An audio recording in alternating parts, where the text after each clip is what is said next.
I will show you guys, because we're besties and I trust you, that you're not gonna make fun of me. Hi, welcome to my channel. I don't know how the YouTube algorithm sent you to my channel, but thank you so much for clicking on today's video and for being here today. If you are an OG to my channel, maybe you remember I posted some videos at the beginning of quarantine. We all thought that we were going to jumpstart our weight loss journey and become beautiful butterflies by the end of quarantine. But here we are at the beginning of 2023, and I am still the chunky caterpillar, not quite yet the butterfly. So today I just thought that I would share with you guys where I've been on my journey since the beginning of quarantine, since the beginning of my, YouTube channel, since I started making videos and rejumpstarted my weight loss journey. Just in case you were starting your journey, I hope anything that I say could maybe help you. So that's what I'm here to do today. So when I restarted my weight loss journey back in March of 2020, which is crazy to say, I basically just started with my calorie deficit because I knew the only way to lose weight was to move more and eat less. So I started with a calorie deficit of, I want to say, like 1,500, and I logged everything into MyFitnessPal, and I was pretty strict with my calorie deficit. I cut out a lot of foods from my diet and try to make a lot of alternatives to be healthier and make sure everything fit in my diet. But ultimately, I realized that 1,500 calories wasn't enough because my job is very active. I'm constantly lifting really heavy weights. I'm on my feet all day. I'm getting in plenty of steps. So 1,500 wasn't very realistic. So I jumped it up to, I think it was 1,800 at that point. And I was seeing a little bit more success with that. And I was a little bit more comfortable, a little bit happier with that. And then as far as fitness, when I look back at the strength training I was doing, knowing what I know now, I just cringe so bad. I will show you guys, because we're besties and I trust you, that you're not going to make fun of me. But when I started, I was doing way too much cardio because I pretty much just thought that I could outrun a bad diet, even though I know there's a myth. Everyone says it's not true. I thought I could be the exception to the rule, and I could just run on the treadmill all day long and just eat brownies at night and be totally fine. Yeah. I learned pretty quickly, like, that's not the truth. It doesn't work like that. That's not how any of this works. That's not how it works. That's not how any of this works. So welcome to what I call my strength training chapter. So to start off with, I basically just downloaded the app JFit? This one app. And I just looked at the category of different dumbbell workouts that it listed in the app, and I just made a playlist or like a workout list, and I would just basically work from that list. So one day I know it was biceps and triceps. One day it was just shoulder and some chest workouts, and then the third day was just all legs. The worst day. And I'm pretty sure I just did 3 sets of 10 reps for all of the workouts. And here's where it gets very cringy. In the course of an entire year that I was using the JFit app, guess how many times I increased my weight? Go ahead, guess. 3. I only increased my weight 3 times in the course of an entire year. 12 months, 3 times. I started off with a 3-pound dumbbell, then I increased to a 5-pound, and then I ended up at an 8-pound dumbbell in the course of an entire year. So looking back now at that, knowing what I know now, it is a little bit cringy to me, and I just want to like shake past me and be like, what are you doing? But hindsight 2020, but it wasn't totally in vain. What the strength training chapter taught me was consistency, which is one of the most important aspects of the weight loss journey, so I am thankful for that. And the strength training combined with the cardio and the calorie deficit, I did end up losing 40 pounds, and I feel like I was starting to look good. I was starting to feel good. There was a moment where I was seeing definition. I could see collarbones. I was really feeling myself. So it was a good end to that chapter.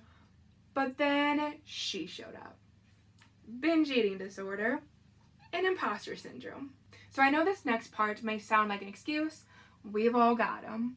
But I just want to tell it because it is my truth. So I created an Instagram account, finally got on the bandwagon after years. I started following a bunch of weight loss influencers to kind of look for motivation, kind of have a sense of community, have some guidance, but it ended up pretty much doing the exact opposite of that. So welcome to what I call my Instagram chapter. So my Instagram feed started instantly flooding with a bunch of beautiful people who had lost a bunch of weight. I'm talking 80, 100, 150 pounds in the course of just 1 year. And of course, naturally, I started comparing my results with theirs and my experience with theirs.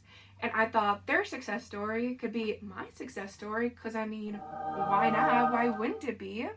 And this chapter just really made me second guess myself. I was eating so much less than compared to what I was used to.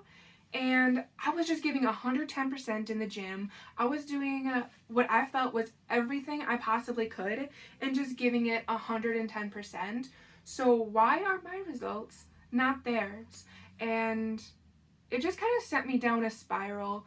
I realized that I was just not happy doing what I was doing. I didn't want to, just like the thought of calorie counting for the rest of my life gave me so much anxiety and made me so depressed because I didn't envision that life forever. And so all of these emotions just started flooding, and I did what I did best. I ate all of my feelings. And that spiral just kind of continued, and I just kept on binging, and I just started yo-yo dieting again like I'm used to. I just kind of went back to old habits, and I gained a lot of my weight back. I gained back a lot of the 40 pounds that I had previously lost, and it was a pretty dark time in my weight loss journey, not gonna lie. And at this time, when I felt like I was already down in the dumps and at the bottom of the barrel, life threw me another curveball, and I was hit with some pretty, what I would consider kind of life-altering news regarding my mother. And the only way I knew how to cope with that was, of course, to binge and eat a bunch. So I just went back to old habits there. So on top of comparing myself to others and feeling like crap about myself and my body, I was also feeling a lot of emotions regarding my mom and having a bunch of mommy issues. We love that. It's a fun roller coaster. But that's a completely different chapter for another time. But I've learned that when my mental health takes a dive, I just end up binging a lot. And I wish I had a solution to this. Over the course of my entire weight loss journey, I feel like I should have some kind of solution by now. But I've been dealing with binge eating disorder for my entire adult life and a lot of my teen years. I pretty much always just struggle with my weight. But I just know that when my mental health dies, I just binge a lot more and I just eat my feelings. I know it's not healthy. I feel like throughout my entire weight loss journey up to this point, I should know how to kind of deal with these emotions in a healthy way and kind of know how to deal with my binge eating disorder more or in a better, productive, healthy way. But the truth is I don't really have a solution. So if it hasn't gone away now and I haven't learned to cope with it now, it's just something that I have accepted as something that I'm going to be dealing with for years to come, probably the rest of my life. And it was definitely a hard pill to swallow, but I am trying to take one day at a time and just try to be better. But some days are a struggle, some days are going to be better than others, and I've just kind of learned to accept that. Okay, but enough of this negativity. I would like to introduce something positive. I want to introduce you to my very favorite chapter, which is my powerlifting chapter. So I'm not being dramatic when I say that powerlifting has changed my life. So throughout the entire course of my weight loss journey, one thing I have learned and has stuck with me is how much I love lifting weights. Even in my dumbbell phase, when I was just doing the G-Fit app workouts, I still loved it. Even though I had no clue what I was doing, I just knew that I liked doing it. So I did a lot more research and I wanted to improve and be better in that aspect. And that's when I stumbled down the powerlifting hole and I just fully commit. Full send. That day, went on Amazon and I bought a squat rack and I found a score on Facebook Marketplace. I bought a bunch of Olympic plates for such a deal. And in August of 2022, I started the 5x5 program. And I can go into so much detail about powerlifting and my journey into powerlifting. I can definitely make that video for you guys if that's something that you're interested in, because I could talk for hours about powerlifting, but I'm sure this video is already plenty long enough. So that's everything I've learned since restarting my weight loss journey. I've learned that I can't compare myself to others. I can't compare my body or the way it looks. I can't compare my powerlifting to anyone else's. I can't compare my time frame to anyone else's because everybody's body is different, everybody's timeline is different, and in fact, there just really isn't a timeline. There shouldn't be a timeline when it comes to losing weight naturally. It just kind of happens how it happens sometimes. Everybody's body is different, and there's just no reason to be in a big time rush. I've learned that my mental health is very important and that it's not selfish to prioritize your mental health and prioritize yourself. It's something that's a necessity. It's not being selfish. That one took me a very long time to realize, and I just have to keep telling myself that it's not selfish. So that one I'm still kind of working through and reminding myself.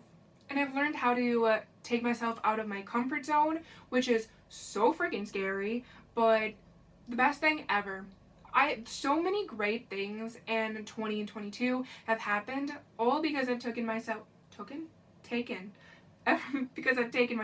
out of my comfort zone, and so many great things have happened. So 2023 is the year of stepping out of my comfort zone even more. I've already done so, even though it's only been half a month into the year, and I'm so excited to share more of that with you. But that's a different video. This one's getting too long. So that's everything that I have learned since restarting my weight loss journey. Thank you so much if you made it to the end of the video. You are the real MVP. Please leave me a comment down below letting me know what you learned in 2022 because I would love to know. Thank you so much. Bye!